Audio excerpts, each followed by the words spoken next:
It's 9:30 a.m. on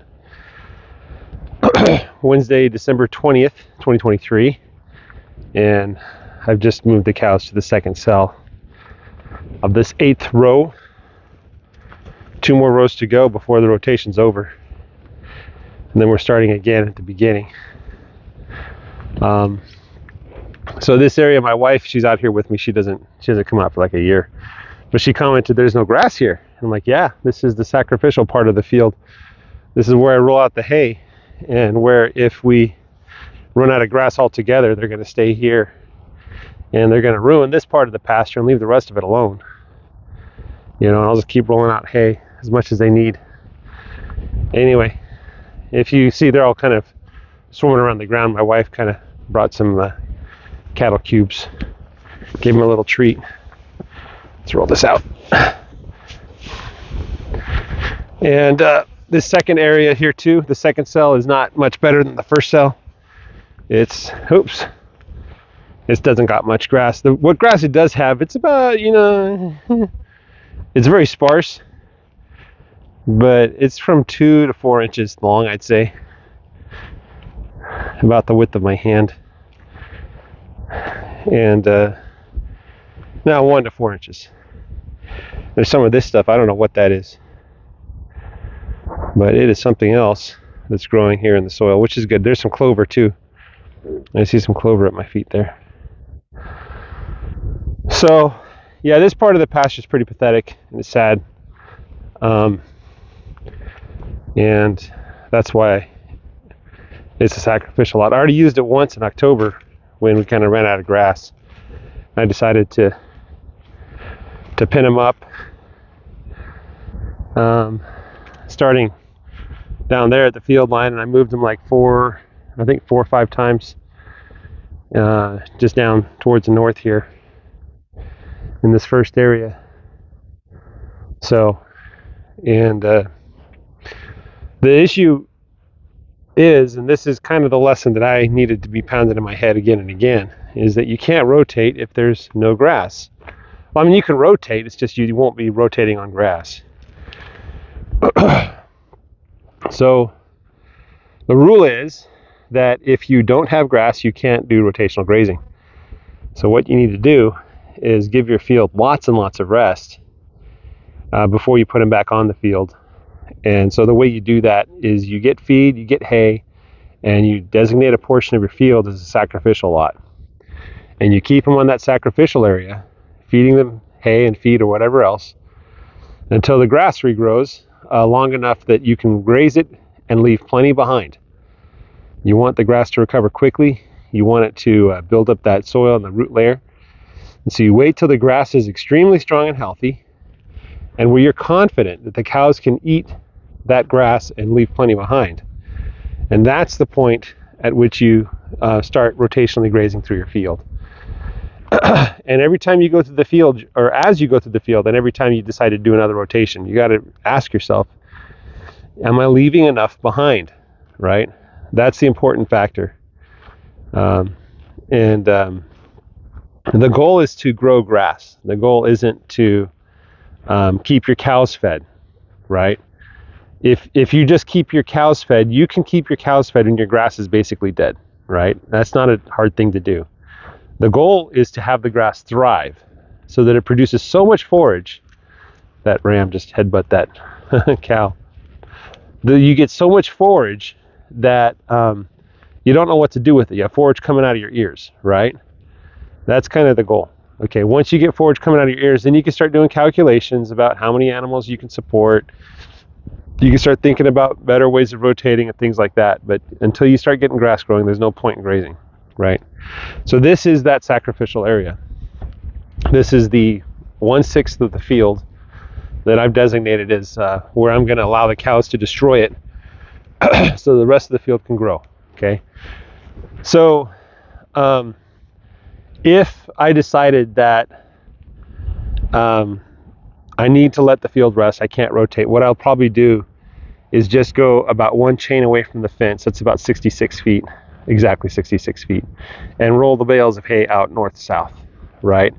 And then I'll probably rotate through every twice a week and for a 3-week rotation, so 6 little cells that I move them through. And each time, these cows, they take about 3.5 days to eat a bale of hay, right? So I roll out 2 bales a week, once on Saturday morning, once on Tuesday evening, and that's when I move them. I roll it out, move them to the next area. And then the next Saturday morning or Tuesday evening, I roll it out and I bring them over to the next area. So that's my plan. That's the big part of my plan, okay? That's the thing I was missing all these years that I've been doing this, all 3 years. And I was just rotationally grazing like a fool, without consideration of the grass and the cows. And when I say without consideration, it wasn't that I didn't care, it's just I didn't know, right? And so my rotational grazing plan didn't take into account the fact that my grass sometimes needed more than 2, 3, 4 months to recover, especially in a drought. The grouse is going to go dormant, and you can't munch on it when it's dormant. You have to wait until it starts growing again. So that's the philosophy I've been trying to keep since I think it was August of this year when I kind of heard Greg Judy mention it, and I go, oh yeah, that's obvious. So sometimes when you have a field like Greg Judy's, you kind of forget what it's like to have a field like mine, But he did share a recent video where he kind of talked about what you need to start a farm. He says you don't need a barn. Don't get a barn. Don't get a barn. Don't get a barn. Don't get a tractor. Don't get a tractor. Don't get a tractor. Right? Those things do not make baby cows, and they do not make money. They consume money, right? And tractors are always breaking down, and in the barn you keep needing repairing it and keep upgrading it and doing things like that for it, right? So he used to graze the wrong way. He used to lose money hand over fist because he was buying feed, he was buying hay, and his cows were sick and they were dying, and the field just wasn't growing grass, and he couldn't figure out why, And then when the grass did start to grow, he'd go and he'd mow it and turn it into hay, and then wonder why the grass was dead, right? So and it wasn't until I think it was his friend Ian from South Africa. Ian was the one that explained to him that he was killing the grass and that everything he was doing was not good for the grass. And so at that point, Greg Judy kind of realized that he's a grass farmer, not a cow farmer, and he repented of his ways and turned towards a more holistic and natural approach to growing feed. And it didn't come immediately. It took him years to figure it out. And one of my commentators said, why are you trying to rediscover all these things that they've already discovered? The answer is my skull is pretty thick, just like everybody else's. And I'm starting from a very disadvantaged position because my family wasn't in the cattle business. This is my first time around cows. This is the first time owning significant pieces of land. And so I've never really had this experience. And so I'm kind of learning by doing, and I'm learning baby steps. So I'm learning things that, toddlers that grew up on a cattle ranch would know. So like when I first got the cows, I had no idea how to tell if a cow was skinny or fat. And the guy I bought the cows from, he lives a couple plots down. He saw my cows and he called me up. He says, why are you killing your cows? Your cows are dying. I'm like, I had no idea. I thanked him profusely and I said, hey, if I ever do anything stupid, you need to tell me because I don't know. And so, at that point, I bought some cattle cubes and I started rolling out the hay. And, that's when I really started studying, like, how do you tell if a cow's fat or skinny? And I watched a bunch of videos and I thought a lot about it. And that's when I started to realize the key features to look for in a fat versus a skinny cow, which is one of those skills you kind of need from the beginning. Before you get your first cow, you need to know what a cow's supposed to look like, which is kind of paradoxical because you don't know what a cow looks like until you get close to one, right? But anyway, so this is the sacrificial lot. There is some grass growing here. I would not graze normally. If the rest of my field looked like this, I would stop grazing. I would pin them up and I would start feeding them hay. I'd go look at protein buckets if they needed protein buckets. If their manure started piling up, I'd get some protein buckets. If I run out of hay or if hay is expensive, I would go buy feed. I I'd put the cows in the sale barn. I'd sell half my herd again. I've already done that once. That's my point, is this is not good grass. This is dead. This is not, and me coming here with the cows and grazing it is not helping this lot, right? This is hurting it.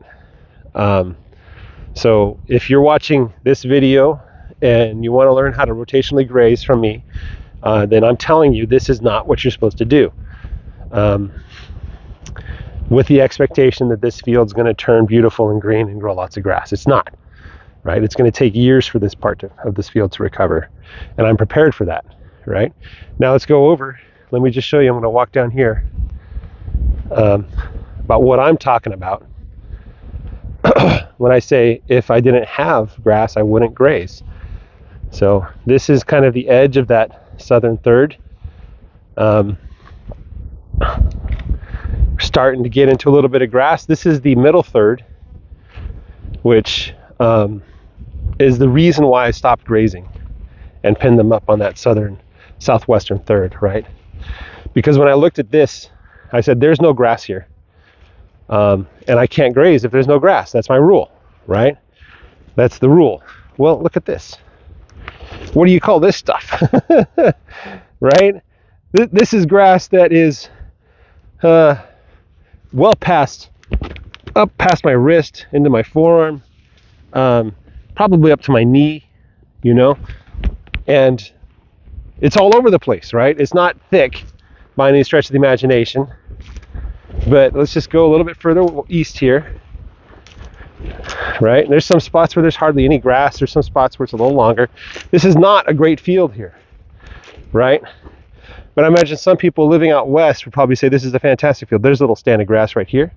There's a little more, right? But now if I was grazing in a smaller area, this isn't enough grass to feed those cows, but in a large enough area, which I think it's about half an acre, a little less than half an acre, moving them twice a day, so you get about an acre a day. Here's some of that summer grass. And there's some stuff growing up in between that's not ready to be harvested yet, right? Here's some more of that long grass. So this is why I'm rotationally grazing right now, because I want to munch on this grass. I want to kind of give the grass a kick in the pants, tell it you need to grow, you need to build some roots. Don't go to seed, not yet. Okay, not that it's going to try, because it's cold. It's about 50 degrees if you're wondering. Over here it's not so good. Even the goatweed has a hard time here, right? But then as I get further east here, there, now look at this. Boom. Now we're getting some thick grass. Here we are in December, mid-December. Well, the last third of December. And there's still green grass growing. Here's some old Bermuda grass, you know. Here's some wispy grass. I don't know what that is. It's up to my knees, you know. How long has it been since I've been here with the cows? Probably, oh man, at least 2.5 months. At least 2.5 months, if not more. Here the grass is super good compared to what you guys saw so far, and then it just gets better. So